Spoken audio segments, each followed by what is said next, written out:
বুঝতে পারবেন যে আসলে আমরা কি চিন্তা করে টিমটা বানিয়েছিলাম, এবং ওই বিষয়গুলো বুঝতে পারবেন যে আসলে টিমটাতে কেন হয়তো একটা ওপেনার কম। সো ওই কম্বিনেশনটা দেখলে তখন আসলে আরও ভালোভাবে বুঝতে সুবিধা হবে সবার পক্ষে।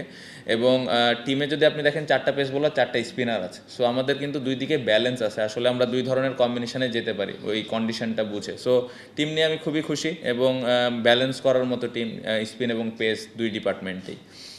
টেস্ট চ্যাম্পিয়নশিপে যেটা বললেন, গত বছর আমরা 7-এ শেষ করেছি। অবশ্যই তো লক্ষ্য থাকবে যে 4-5-6-এর মধ্যে যদি এবছর আমরা আসতে পারি তাহলে খুবই ভালো হয়। এবং উইনিং পার্সেন্টেজ গত বছর আই থিঙ্ক 45 এরকমই ছিল। সো এখান থেকে যদি একটু বাড়াতে পারি 50, 55, 60 হলে আমার মনে হয় যে অ্যাজ এ ক্যাপ্টেন হিসেবে ভালো একটা অ্যাচিভমেন্ট হবে। প্রিপারেশনটা মোটামুটি ভালোই হয়েছে, বাট হ্যাঁ, এটা বলবো যে আর একটু বেটার হতে পারতো।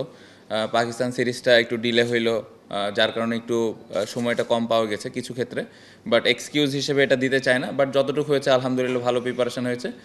শ্রীলঙ্কায় টেস্টে আমরা এর আগে জিতেছি, সো আশা করব যে এবারও ভালো কিছু হবে ইনশাল্লাহ। অনেক অনেক বড় স্বপ্ন, এত দূরে যদি আমি এখনও চিন্তা করি তাহলে আসলে বোকামি হবে আমার কাছে মনে হয়।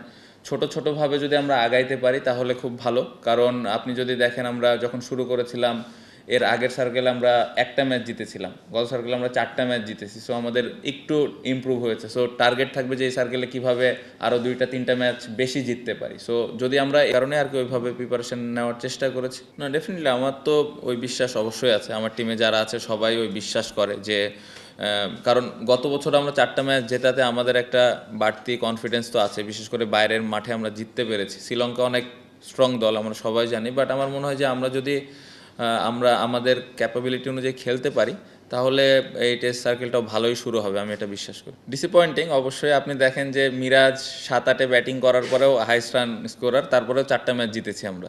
তার মানে যদি আমরা ওপরের ব্যাটসম্যানরা যদি একটু কন্ট্রিবিউট করতে পারি, একটু না ভালোভাবে, হয়তো মিরাজ হয়তো কোনো দিন ব্যাটিংই পাবে না।